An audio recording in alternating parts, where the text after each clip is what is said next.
Hi students, today I am going to recall on income from capital gain. Already we have discussed regarding the capital gain. To calculate the capital gain, first of all we have to know regarding the capital asset, because the gain is generated oftenly and there is a difference between profit and gain. Profit will be earned by the day-to-day activities of the business, but the gain, it is often whenever the capital assets are transferred from one person to another person. At the time only the gain will be raised. That's why here it is one of the source in the 5 sources of capital income tax department ಅವರು 5 ಸೋರ್ಸ್ಗಳನ್ನು ಮಾಡಿದ್ರೆ ಇದು ಒಂದು ಕೂಡ source ಆಗಿರುತ್ತೆ. So before that capital ಅಸೆಟ್ಸ್ಗಳನ್ನ 2 ರೀತಿಯಲ್ಲಿ divide ಮಾಡ್ತಾ ಹೋಗ್ತೀವಿ, financial assets ಮತ್ತು ಅದರ್ ಅಸೆಟ್ಸ್ ಅಂತ.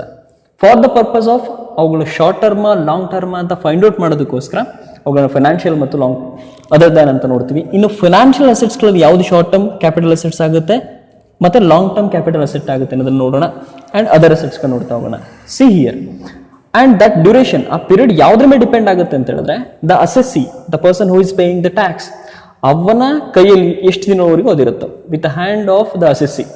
Okay, from the date of the purchase ಅಥವಾ ಅಕ್ವೈರ್ ಮಾಡಿದ ಡೇಟ್ ಇಂದ ಒಂದು ಸೇಲ್ ಮಾಡಿದ ಡೇಟ್ ವರೆಗೂ ಆ ವಿದಿನ್ ಎ ಪೀರಿಯಡ್ ಏನಿದೆ ಆ ಪೀರಿಯಡ್ ನ ಆಧಾರದ ಮೇಲೆ ಅದು ಲಾಂಗ್ ಟರ್ಮ್ ಶಾರ್ಟ್ ಟರ್ಮ್ ಅಂತ ನೋಡ್ತಾ ಹೋಗ್ತೀವಿ. ಓಕೆ, ಇಲ್ಲಿ ಕ್ಯಾಪಿಟಲ್ ಅಸೆಟ್ ನೋಡೋದಾದ್ರೆ see here, the capital asset financial assets ಅಲ್ಲಿ if capital asset is held equal or less than 1 year, short term capital asset.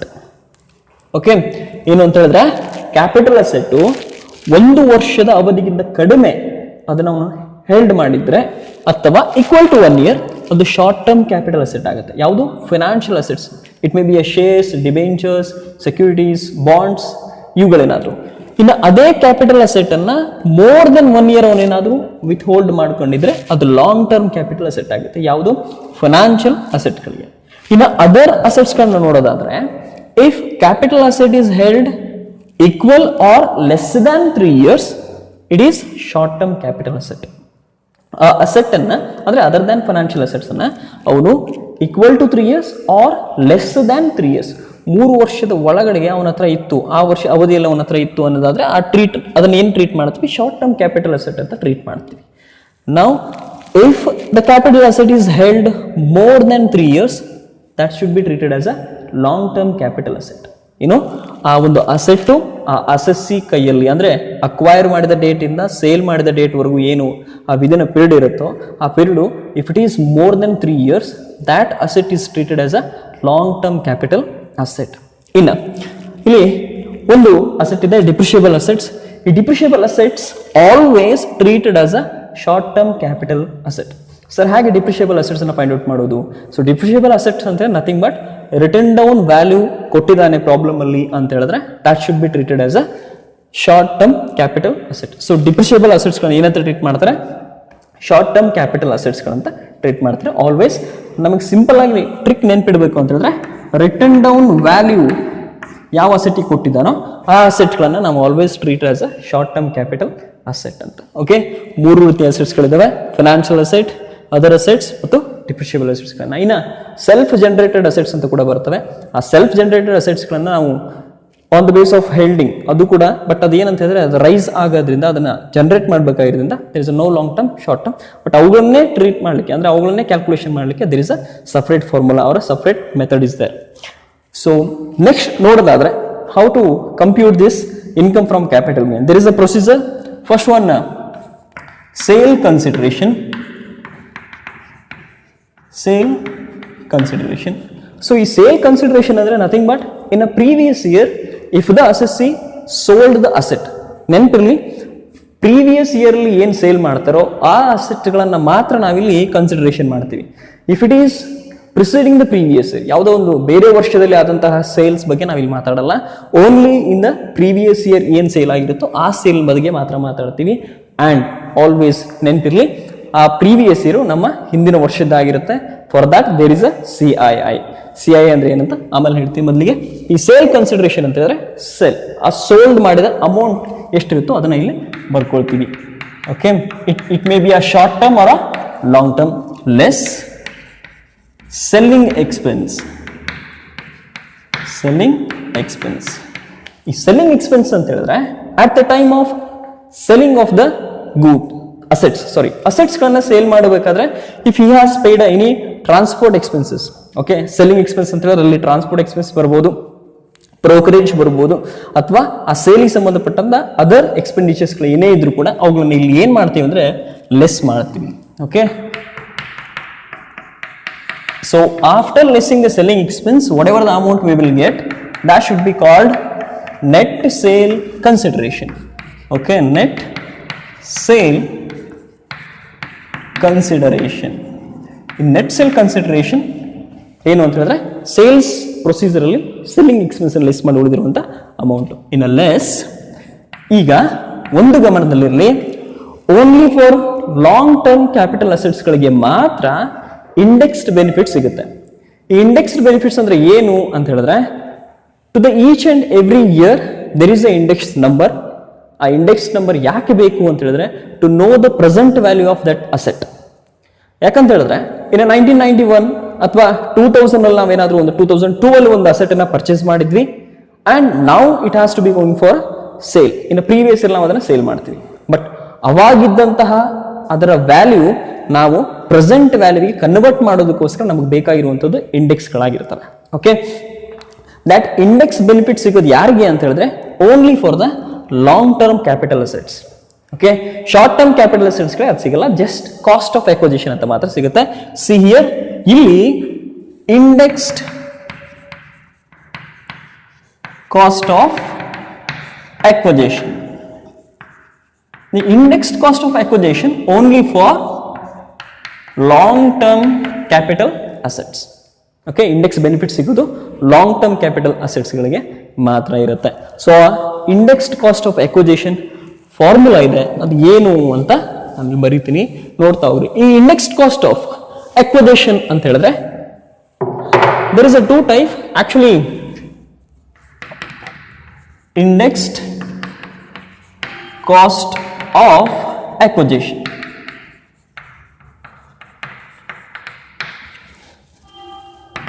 ಎರಡು ರೀತಿ ಅಂತ ಹೇಳಿದೆ.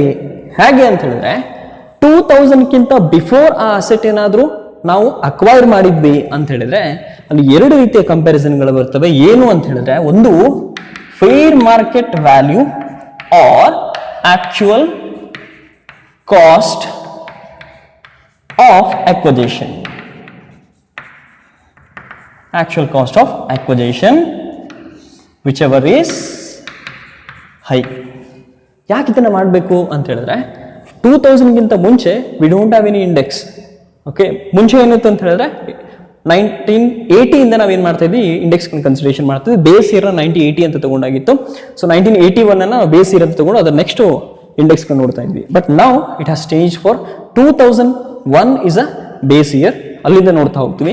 ಸೊ 2000 ಗಿಂತ ಮುಂಚೆ ಫೇರ್ ಮಾರ್ಕೆಟ್ ವ್ಯಾಲ್ಯೂ ಅಂತ ಹೇಳಿದ್ರೆ 2000ಗೆ ಆ ಒಂದು ಅಸೆಟ್ ನ ವ್ಯಾಲ್ಯೂ ಎಷ್ಟು ಅನ್ನೋದನ್ನ ಒಂದು ಫಿಕ್ಸೇಷನ್ ಮಾಡ್ತಾರೆ. ಓಕೆ, ಸೊ ಮಾರ್ಕೆಟ್ ವ್ಯಾಲ್ಯೂ ಇಲ್ಲಿ ನೋಡ್ರಿ, ಫೇರ್ ಮಾರ್ಕೆಟ್ ವ್ಯಾಲ್ಯೂ ಅಂತ ಹೇಳಿದ್ರೆ ಅದಕ್ಕೆ ಸೂಟೇಬಲ್ ಆಗುವಂತ ಒಂದು ಮಾರ್ಕೆಟ್ ವ್ಯಾಲ್ಯೂ ಅನ್ನು ಫಿಕ್ಸ್ ಮಾಡ್ತಾರೆ.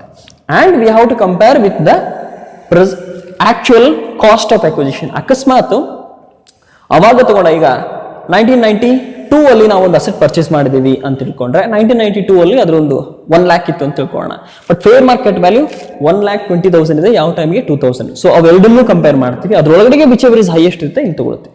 ಓಕೆ, ಅಂಡ್ ನೆಕ್ಸ್ಟ್ ಅದನ್ನ ಏನ್ ಮಾಡ್ತೀವಿ ಅಂತ ಹೇಳಿದ್ರೆ ಡಿವೈಡೆಡ್ ಬೈ ಆಲ್ವೇಸ್ 100 ಬರುತ್ತೆ. ಯಾವಾಗ? Always not, when we are comparing with a fair market value, here is 100.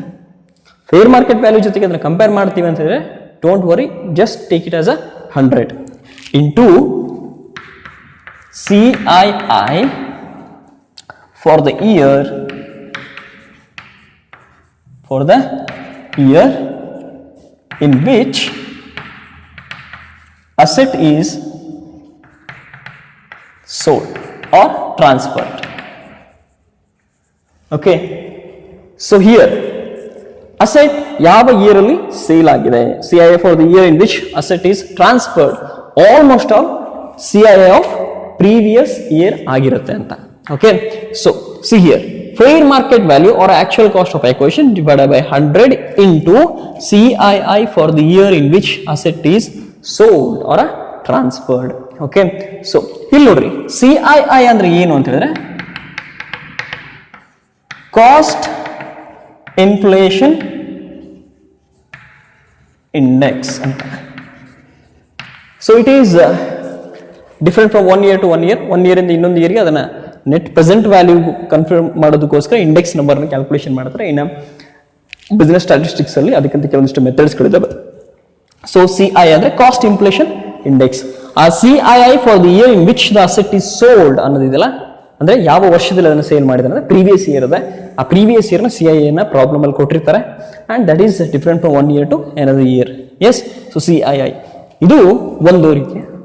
ಇನ್ನೊಂದು ಆಫ್ಟರ್ 2000 ಗಿಂತ ಈ ಕಡೆಗೆ ಏನಾದ್ರು ಸೇಲ್ ಮಾಡಿದ್ರೆ ಅಲ್ಲಿ actual cost of acquisition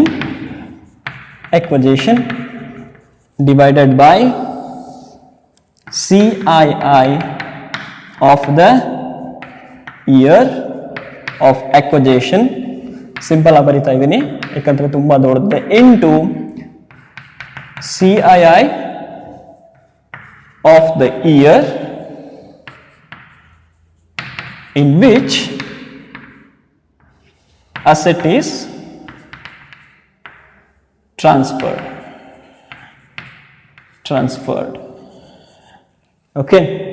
so ಇಲ್ಲಿ ಇನ್ನೊಂದು ರೀತಿಯಲ್ಲಿ ಏನಂತಂದ್ರೆ ಅಕಸ್ಮಾತ್ 2000 ನೆಕ್ಸ್ಟ್ ಇದು before 2000. Okay. 2000 and 2001 before 2000 and 2001 asset ಏನಾದರೂ ಅಕ್ವೈರ್ ಆಗಿದ್ರೆ ಅವಾಗ ಈ ರೀತಿಯ ಫಾರ್ಮುಲಾ ಬರುತ್ತೆ. ಇದು ಆಫ್ಟರ್ 2000 and 2001 ಇಂದ ಏನಾದರೂ ಅಸೆಟ್ ನಾವು ಅಕ್ವೈರ್ ಮಾಡಿದ್ವಿ ಅಂತ ಹೇಳಿದ್ರೆ ಈ ರೀತಿ ಬರುತ್ತೆ. ಅಂದ್ರೆ ಆಕ್ಚುಯಲ್ ಕಾಸ್ಟ್ ಆಫ್ ಅಕ್ವಿಸಿಷನ್ ಎಷ್ಟಕ್ಕಾಗಲ್ಲ ಪರ್ಚೇಸ್ ಮಾಡಿ. It may be 2004, 2005. ಆ 2004 ಅಲ್ಲಿ ನಾವು ಅದನ್ನ 5 lakhs ಪರ್ಚೇಸ್ ಮಾಡಿದೀವಿ ಅಂತ ಹೇಳಿದ್ರೆ ಆಕ್ಚುಯಲ್ ಕಾಸ್ಟ್ ಆಫ್ ಅಕ್ವಿಸಿಷನ್ ಇರುತ್ತೆ. ಆ CII ಫಾರ್ ದ 2004 and 5 ಅದು ಡಿಫ್ರೆಂಟ್ ಆಗಿರುತ್ತೆ. ಅದನ್ನ ಪ್ರಾಬ್ಲಮ್ ಅಲ್ಲಿ ಕೊಟ್ಟಿರ್ತಾರೆ. ಆ CII ಅನ್ನ ಬರ್ಕೊಳ್ತೀವಿ ಇಂಟು ಇನ್ನು ಪ್ರೀವಿಯಸ್ ಇಯರ್ CII. ಅದು ಕೂಡ ಪ್ರಾಬ್ಲಮ್ ಅಲ್ಲಿ ಇರುತ್ತೆ. ಏನಂತ ಹೇಳಿದ್ರೆ ಪ್ರೀವಿಯಸ್ ಇಯರ್ ನ CII. ಇದು ಯಾವಾಗ ಅಂತ ಹೇಳಿದ್ರೆ indexed cost of acquisition only for the long term capital assets. Okay. ಈ ರೀತಿ ಕ್ಯಾಲ್ಕುಲೇಷನ್ ಮಾಡಿದ್ಮೇಲೆ ಇಲ್ಲಿ ಬರೀತೀವಿ ಇಂಡೆಕ್ಸ್ಡ್ ಕಾಸ್ಟ್ ಆಫ್ ಅಕ್ವಿಸಿಷನ್. ಇನ್ನು ಶಾರ್ಟ್ ಟರ್ಮ್ ಕ್ಯಾಪಿಟಲ್ ಅಸೆಟ್ಗೆ just cost of acquisition. Short term capital ಅಸೆಟ್ಸ್ಗಳಿಗೆ ಏನು ಎಷ್ಟಕ್ಕೂ ಅದನ್ನ ಅಕ್ವೈರ್ ಮಾಡಿರ್ತಾನೆ, ಎಷ್ಟಕ್ಕೆ ಪರ್ಚೇಸ್ ಮಾಡಿರ್ತಾನೋ ಅಷ್ಟನ್ನ ಮಾತ್ರ ಇಲ್ಲಿ ಬರೀತೀವಿ. ಇನ್ನು less indexed cost of improvement. So indexed cost of improvement ಅಂತ ಹೇಳಿದ್ರೆ ಏನು ಅಂತ ಹೇಳಿದ್ರೆ ಇಲ್ಲಿ ಕ್ಯಾಪಿಟಲ್ ಅಸೆಟ್ಸ್ಗಳನ್ನ ಸ್ವಲ್ಪ ಅವುಗಳನ್ನ ಎನ್ರಿಚ್ ಮಾಡೋದಕ್ಕೋಸ್ಕರ ಅಥವಾ ಅವುಗಳನ್ನ ಯಾವುದೋ ರೀತಿಯಲ್ಲಿ ಒಂದಿಷ್ಟು ಸ್ಟ್ರಾಂಗೆಸ್ಟ್ ಮಾಡೋದಕ್ಕೋಸ್ಕರ ಅಥವಾ ಅದನ್ನ ಎಕ್ಸ್ಟೆನ್ಷನ್ ಮಾಡೋದಕ್ಕೋಸ್ಕರ ಏನ್ ಮಾಡಿರ್ತಾರೆ, ಇಂಪ್ರೂವ್ಮೆಂಟ್ಸ್ಗಳನ್ನ ಮಾಡಿರ್ತಾರೆ. ಓಕೆ. ಎಡಿಷನ್ ಆಗ್ಬೋದು. ಓಕೆ. ಏನಾದರೂ ಎಡಿಷನ್ ಮಾಡಿ, ಏನಾದರೂ ಬಿಲ್ಡ್ ಮಾಡಿ, ಓಕೆ, ಎಕ್ಸ್ಟ್ರಾಕ್ಷನ್ ಮಾಡೋದಾಗಿರ್ಬೋದು ಅಥವಾ ಏನಾದರೂ ಹೊಸದಾಗಿ ಅದಕ್ಕೆ ಆ್ಯಡ್ ಮಾಡೋದಾಗಿರ್ಬೋದು. ಈ ರೀತಿ ಮಾಡಿದಾಗ ಅದನ್ನ ಇಂಪ್ರೂವ್ಮೆಂಟ್ ಅಂತ ಕರೀತಾರೆ. ಸೊ ಇಲ್ಲಿ ಆ ಇಂಪ್ರೂವ್ಮೆಂಟ್ ಲಾಂಗ್ ಟರ್ಮ್ ಅಸೆಟ್ಸ್ಗಳಿಗೆ ಸಿಗುತ್ತೆ. ಇಂಡೆಕ್ಸ್ಡ್ ಕಾಸ್ಟ್ ಆಫ್ ಇಂಪ್ರೂವ್ಮೆಂಟ್ ನೋಡೋದಾದ್ರೆ ಇದು simple. Index cost of improvement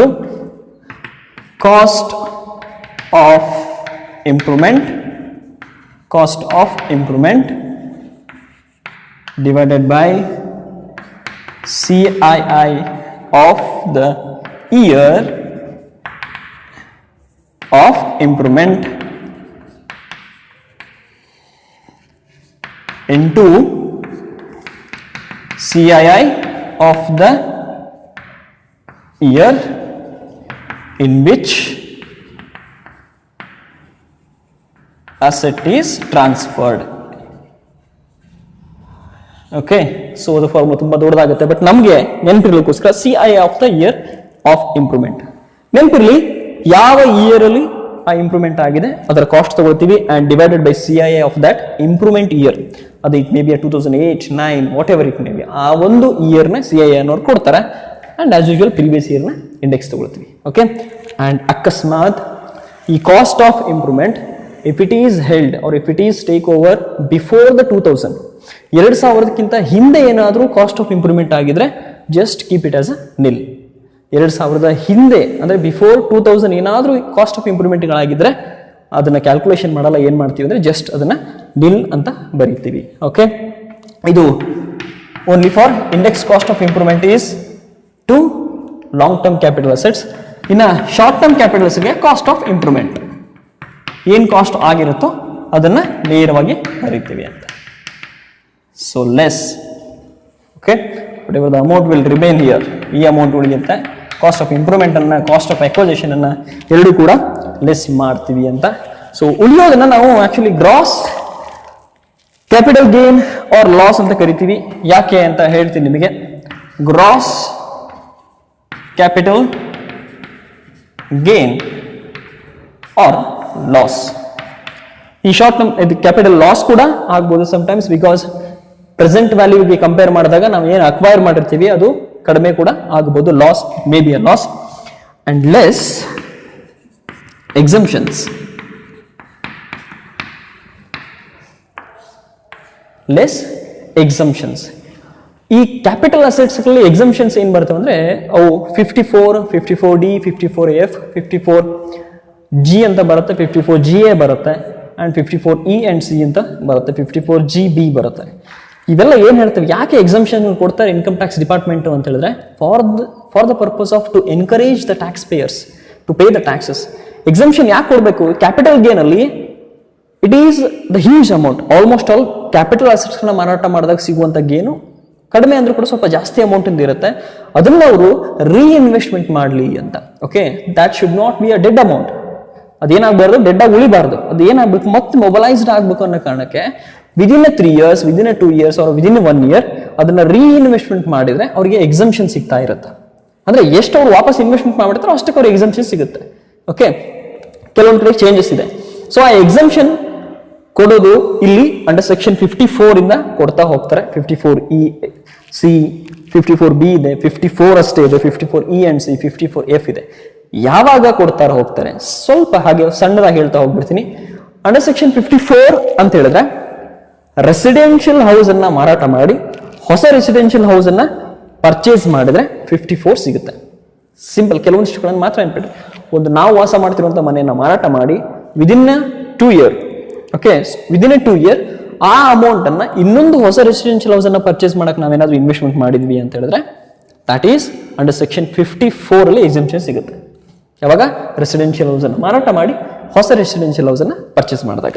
ಇನ್ನು 54B ಯಾವಾಗ ಅಂತ ಹೇಳಿದ್ರೆ ಅಗ್ರಿಕಲ್ಚರ್ ಲ್ಯಾಂಡ್ ಅನ್ನ ಪರ್ಚೇಸ್ ಮಾಡಿ, ಸೇಲ್ ಮಾಡಿ ಇನ್ನೊಂದು ಅಗ್ರಿಕಲ್ಚರ್ ಲ್ಯಾಂಡ್ ಅನ್ನ ಪರ್ಚೇಸ್ ಮಾಡಿದಾಗ. ಎಸ್, ಅಗ್ರಿಕಲ್ಚರ್ ಲ್ಯಾಂಡ್ ಅನ್ನ ಸೇಲ್ ಮಾಡ್ತಾರೆ, ಇನ್ನೊಂದು ಅಗ್ರಿಕಲ್ಚರ್ ಲ್ಯಾಂಡ್ ಅನ್ನ ಪರ್ಚೇಸ್ ಮಾಡಿದಾಗ ಅಂಡರ್ ಸೆಕ್ಷನ್ 54B ಎಕ್ಸಂಪ್ಷನ್ ಸಿಗುತ್ತೆ. ಇನ್ನ 54D ಅಂತ ಹೇಳಿದ್ರೆ compulsory acquired land and building by government invest in new land and building. Land and building ಅಂದ್ರೆ ಕೆಲವೊಂದು ಟೈಮಿಗೆ government will acquire some of the land and building of companies ಏನಾದರೂ acquire ಮಾಡಿದಾಗ within 2 years ನಾವು ಇನ್ನೊಂದು land and building ಅನ್ನ purchase ಮಾಡಿದ್ರೆ ಅವಾಗ ಅಂಡರ್ ಸೆಕ್ಷನ್ 54D ಸಿಗುತ್ತೆ. ಇನ್ನು 54E and C ಅಂತ ಹೇಳಿದ್ರೆ ಯಾವುದಾದ್ರೂ ಲಾಂಗ್ ಟರ್ಮ್ ಕ್ಯಾಪಿಟಲ್ ಅಸೆಟ್ಸ್ ಗಳನ್ನ ಸೇಲ್ ಮಾಡ್ರಿ, ಅದರಿಂದ ಬಂದಂತ ಅಮೌಂಟ್ ಅನ್ನ NHAI or RECL, Indian railway, okay, finance of corporation ನೋಡಿ ಅದರೊಳಗಡೆ, ಅಥವಾ NHAI, national highway authority of India, ಆ ಒಂದು ಕಂಪನೀಸ್ಗಳಲ್ಲಿ ಅಥವಾ ಅಲ್ಲಿ ನಾವು ಏನಾದರೂ ಇನ್ವೆಸ್ಟ್ಮೆಂಟ್ ಮಾಡಿದ್ದೆ ಆದರೆ under section 54E and C ಅಲ್ಲಿ ನಮಗೆ ಎಕ್ಸಂಪ್ಷನ್ ಸಿಗುತ್ತೆ. ಇನ್ನು 54F ಅಂತ ಹೇಳಿದ್ರೆ any long term capital asset other than residential house ಅನ್ನ ಬಿಟ್ಟು ಯಾವುದೇ ಲಾಂಗ್ ಟರ್ಮ್ ಕ್ಯಾಪಿಟಲ್ ಅಸೆಟ್ ಅನ್ನ ಮಾರಾಟ ಮಾಡಿ ಅದರಿಂದ ನೀವೇನಾದ್ರೂ ಹೊಸ ರೆಸಿಡೆನ್ಷಿಯಲ್ ಹೌಸ್ ಅನ್ನ ಪರ್ಚೇಸ್ ಮಾಡಿದ್ರೆ ಅಂಡರ್ ಸೆಕ್ಷನ್ 54F ಅಲ್ಲಿ ತಗೊಳ್ತೀರಾ. ಇನ್ನು 54G land and building or plant and machinery of industrial undertakings from urban to rural. Okay, urban ಇಂದ ರೂರಲ್ಗೆ ಏನಾದ್ರು ಟ್ರಾನ್ಸ್ಫರ್ ಆಗಬೇಕಾದ್ರೆ ನಾವು ಟ್ರಾನ್ಸ್ಫರ್ ಮಾಡಿ ಅದರಿಂದ ಅಮೌಂಟ್ ಅನ್ನು ನಾವೇನೋ ತಗೊಂಡು ಇನ್ವೆಸ್ಟ್ಮೆಂಟ್ ಮಾಡಿದ್ರೆ, ರೀಇನ್ವೆಸ್ಟ್ಮೆಂಟ್ ಮಾಡಿದ್ರೆ ಅಲ್ಲಿ ಅಂಡರ್ ಸೆಕ್ಷನ್ 54G ಅಲ್ಲಿ ಸಿಗುತ್ತೆ. ಇನ್ನು GA, GB ಇದಾವೆ, ಅವುಗಳೊಂದ್ಸಲ ನೋಡಿ ಇಟ್ಕೊಳ್ರಿ. ಯಾಕೆ ಈ ಎಕ್ಸಂಪ್ಷನ್ ಬಗ್ಗೆ ಮಾತಾಡೋದು ಅಂತ ಹೇಳಿದ್ರೆ ಎಕ್ಸಂಪ್ಷನ್ ಸಿಕ್ಕಿದೆ ಇದ್ದೇ ಇರುತ್ತೆ. ಸೊ ಸಿಂಪಲ್, ರೆಸಿಡೆನ್ಷಿಯಲ್ ಹೌಸ್ ಅನ್ನು ಮಾರಾಟ ಮಾಡಿ ವಾಪಸ್ ರೆಸಿಡೆನ್ಷಿಯಲ್ ಹೌಸ್ ತಗೊಂಡಾಗ 54 ಅಷ್ಟೇ ಇರುತ್ತೆ. ಅಂಡ್ ಅಗ್ರಿಕಲ್ಚರ್ ಲ್ಯಾಂಡ್, ವಾಪಸ್ ಅಗ್ರಿಕಲ್ಚರ್ ಲ್ಯಾಂಡ್ 54B ಸಿಗುತ್ತೆ. Any long term capital asset other than residential house, but ನೀವು ವಾಪಸ್ ರೀಪರ್ಚೇಸ್ ಮಾಡಿದ್ರು ರೆಸಿಡೆನ್ಷಿಯಲ್ ಹೌಸೇ ಆದರೆ 54F ಸಿಗುತ್ತೆ. ಆಲ್ಮೋಸ್ಟ್ ಆಲ್ ಇವಷ್ಟು ಒಂದು 4 ಮತ್ತು 5 ಮಾತ್ರ ಜಾಸ್ತಿ ಕೇಳ್ತಾ ಹೋಗ್ತಾರೆ. ಅವುಗಳನ್ನು ಸ್ವಲ್ಪ ನೆನ್ಪಿಟ್ಕೊಂಡ್ರೆ ಸಾಕು. ಎಕ್ಸಂಪ್ಷನ್ ಏನೇ ಇರಲಿ ಎಕ್ಸಂಪ್ಷನ್ಗಳು ಸಿಕ್ಕರೆ 54, 54D, 54G, GA ಇಂಥವೆಲ್ಲ ಸಿಕ್ಕರೆ 54 ಆ್ಯಂಡ್ 54F ಯಾವುದೇ ಎಕ್ಸಂಪ್ಷನ್ಸ್ಗಳಿರಲಿ ಇಲ್ಲಿ ಎಕ್ಸಂಪ್ಷನ್ ಅನ್ನು ಬರೀರಿ. And whatever the amount will remain there, exemption ಕಳೆದಾದ ಉಳಿಯೋದೆ taxable capital gain or loss. May be loss ಕೂಡ ಆಗ್ಬಹುದು. ಆಫ್ಟರ್ ದ ಎಕ್ಸಂಪ್ಷನ್ ಏನು ನಮಗೆ ಅಮೌಂಟ್ ಉಳಿಯುತ್ತೋ ಅದು taxable capital gain or loss ಆಗಿರುತ್ತೆ ಅಂತ. ಎಸ್, ಸೊ ಇದು ಪ್ರೊಸೀಜರ್ ಸಿಂಪಲ್ ಆಗಿದೆ. Indexed cost of acquisition only for long term capital ಅಸೆಟ್ಸ್ಗಳಿಗೆ ಸಿಗ್ತಾ ಹೋಗುತ್ತೆ. ಉಳಿದಂತೆ ಯಾವುದೇ ಅಸೆಟ್ಸ್ಗಳಿಗೂ ಅಂದರೆ ಶಾರ್ಟ್ ಟರ್ಮ್ ಕ್ಯಾಪಿಟಲ್ ಅಸೆಟ್ಸ್ಗಳಿಗೆ ಈ ಇಂಡೆಕ್ಸ್ಡ್ ಕಾಸ್ಟ್ ಆಫ್ ಎಕ್ವಿಜಿಷನ್ ಅನ್ನೋದು ಅವೈಲಬಿಲಿಟಿ ಇಲ್ಲ ಅಂತ. ಇವೊಂದು there are some of the assets, ಆ ಅಸೆಟ್ಸ್ಗಳಿಗೆ there is no indexation. Even it may be a long term capital asset also, that is bonds or debentures. ನೆನಪಿರಲಿ, ಈ bonds and ಡಿಬೆಂಚರ್ಸ್ಗಳಿಗೆ ಅಥವಾ ಆಕ್ಚುಲಿ ಡಿಬೆಂಚರ್ಸ್ ಇವುಗಳಿಗೆ no induction. So no induction ಅಂದರೆ ಡಿಬೆಂಚರ್ಸ್ಗಳಿಗೆ ನೋಡ್ರಿ, ಡಿಬೆಂಚರ್ಸ್ಗಳು ಇವೊಂದು it may be a long term capital asset, ಅದು ಲಾಂಗ್ ಟರ್ಮ್ ಆಗಿದ್ರು ಕೂಡ ಅದಕ್ಕೆ ಇಂಡಕ್ಷನ್ ಅನ್ನೋ ಬೆನಿಫಿಟ್ ಇರಲ್ಲ, ಜಸ್ಟ್ ಕಾಸ್ಟ್ ಆಫ್ ಎಕ್ವಿಜಿಷನ್ ಮಾತ್ರ ಬರುತ್ತೆ ಅಂತ. And depreciable assets as usual we know that slump sale ಅಂತ ಬರುತ್ತೆ. ಸ್ಲಂಪ್ ಶೇಲ್ ಅಂತ ಹೇಳಿದ್ರೆ ಹ್ಯೂಜ್ ಅಮೌಂಟ್ ಅಲ್ಲಿ ಏನಾದ್ರು ಸೇಲ್ ಮಾಡಿದಾಗ. And shares and debentures in Indian companies acquired by non resident in foreign currency. Non resident who is not a resident of India, okay, ಅವನನ್ನು ನಾವು residential status ಅನ್ನು ನೋಡಿದಾಗ ಅವನು ನಾನ್ ರೆಸಿಡೆಂಟ್ ಆಗಿರ್ತಾನೆ, but also he has invested in shares and debentures of Indian company investment ಮಾಡಿದ್ದಾನೆ ಅಂತ ಹೇಳಿದ್ರೆ ಅವನಿಗೆ ಇಂಡಕ್ಷನ್ ಬೆನಿಫಿಟ್ ಸಿಗಲ್ಲ ಅಂತ. And units securities given in section 115AB, 115AC and 115ACA ನಮಗೆ ಅಷ್ಟೊಂದು ಅವಶ್ಯಕತೆಗಳಿಲ್ಲ ಅಂತ ಅನ್ಸುತ್ತೆ. ಬಟ್ ನಮಗೆ ನೆನಪಿರ್ಬೇಕಾದ್ರೆ ಡಿಬೆಂಚರ್ಸ್, ಆಲ್ಮೋಸ್ಟ್ ಆಲ್ ಡಿಬೆಂಚರ್ಸ್ಗಳಿಗೆ, ಡಿಪ್ರಿಷಿಯಬಲ್ ಅಸೆಟ್ಸ್ಗಳಿಗೆ, ಇವುಗಳಿಗೆ and shares and debentures which are invested in a Indian company by a non resident induction ಇರೋದಿಲ್ಲ ಅಂತ. ಎಸ್, ಈ ಎಕ್ಸಂಪ್ಷನ್ಗಳ ಜೊತೆಗೆ ನಾವೇನು ಅಂತ ಹೇಳಿದ್ರೆ ಇಂಡೆಕ್ಸ್ಡ್ ಕಾಸ್ಟ್ ಆಫ್ ಎಕ್ವಿಜಿಷನ್ ಅನ್ನ ಅಥವಾ ಇನ್ಕಮ್ ಫ್ರಮ್ ಕ್ಯಾಪಿಟಲ್ ಗೇನ್ ಅನ್ನ ಫೈಂಡ್ ಔಟ್ ಮಾಡಬಹುದು ಅಂತ. ಎಸ್, ಒಂದಿಷ್ಟು ನೆನಪಿಡ್ರಿ ಯಾವುದಕ್ಕೆ ಇಂಡಕ್ಷನ್ ಇರುತ್ತೆ. And don't worry about that. And ಅದ್ರ ಜೊತೆಗೆ ಸೆಲ್ಫ್ ಜನರೇಟೆಡ್ ಬಗ್ಗೆ ಸ್ವಲ್ಪ ಹೇಳ್ಬಿಡ್ತೀನಿ. ಈ ಸೆಲ್ಫ್ ಜನರೇಟೆಡ್ ಅಸೆಟ್ಸ್ಗಳಿಗೆ ಸಿಂಪಲ್ ಆಗಿರಲಿ, it may be a long term or a short term. ಅಂದರೆ ಸೆಲ್ಫ್ ಜನರೇಟೆಡ್ ಗುಡ್ ವಿಲ್ ಕೊಡ್ಬೋದು. ಆ ಅಸೆಟ್ಗಳಿಗೆ ಜಸ್ಟ್ ಸೇಲ್ ಕನ್ಸಿಡರೇಷನ್ ಬರೀರಿ, ಸೆಲ್ಲಿಂಗ್ ಎಕ್ಸ್ಪೆನ್ಸಸ್ ಲೆಸ್ ಮಾಡ್ರಿ, ಅಂಡ್ ಉಳಿದಿರೋ ಅಮೌಂಟಲ್ಲಿ ಕಾಸ್ಟ್ ಆಫ್ ಎಕ್ವಿಜಿಷನ್ ಮೇ ಬಿ ಅಲ್ಲಿ ಏನೂ ಕಾಸ್ಟ್ ಇರೋಲ್ಲ, ಇಲ್ಲದೆ ಇದ್ರೆ ನಿಲ್ ಅಂತ ಬರೀರಿ. ಅಕಸ್ಮಾತ್ ಆ ಗುಡ್ ವಿಲ್ ಅನ್ನ ಪರ್ಚೇಸ್ ಮಾಡಿದ್ದೇ ಆಗಿದ್ರೆ ಆ ಎಷ್ಟು ಪರ್ಚೇಸ್ ಮಾಡಿರ್ತಾರಲ್ಲ ಆ ಅಮೌಂಟ್ ಕಾಸ್ಟ್ ಆಫ್ ಎಕ್ವಿಜಿಷನ್ ಆಗುತ್ತೆ. ಓಕೆ, ಇದು ಬಿಸ್ನೆಸ್ ಅಂಡ್ ಕಂಪನೀಸ್ಗಳ ಗುಡ್ ವಿಲ್ ಆಗಿದ್ರೆ. ಅಂಡ್ ಪ್ರೊಫೆಷನಲ್ಸ್, ಯಾರಾದ್ರೂ ಪ್ರೊಫೆಷನಲ್ಸು ಗುಡ್ ವಿಲ್ ಅನ್ನ ಸೇಲ್ ಮಾಡಿದ್ರೆ ಅಂತ ಟೈಮಲ್ಲಿ ಎಷ್ಟಕ್ಕೆ ಸೇಲ್ ಮಾಡಿರ್ತಾರೋ ಅಷ್ಟು ಅಮೌಂಟ್ ಕೂಡ ಟ್ಯಾಕ್ಸಬಲ್ ಆಗುತ್ತೆ. ಓಕೆ, ಪ್ರೊಫೆಷನಲ್ಸ್ಗೆ ಎಲ್ಲ ಅಮೌಂಟು ಟ್ಯಾಕ್ಸಬಲ್ ಆಗುತ್ತೆ. Because self generated the cost of improvement ಏನೂ ಇರಲ್ಲ, because always it's a nil, ಯಾಕಂದ್ರೆ ಇಂಪ್ರೂವ್ಮೆಂಟ್ ಮಾಡೋಕ್ಕಂತೇಳಿ. ಅಂಡ್ ಕಾಸ್ಟ್ ಆಫ್ ಎಕ್ವಿಜಿಷನ್ ಕೂಡ ಸಮ್ಟೈಮ್ಸ್ ಬಿಸ್ನೆಸ್ ಅಂಡ್ ಕಂಪನೀಸ್ಗಳ ಗುಡ್ ವಿಲ್ ಅನ್ನು ಪರ್ಚೇಸ್ ಮಾಡಿದ್ರೆ ಮಾತ್ರ ಆ ಕಾಸ್ಟ್ ಆಫ್ ಎಕ್ವಿಜಿಷನ್ ಅನ್ನ ಅದರಲ್ಲಿ ಲೆಸ್ ಮಾಡ್ತೀರಾ ಅಂತ. Okay, this is income from capital gain. Thank you.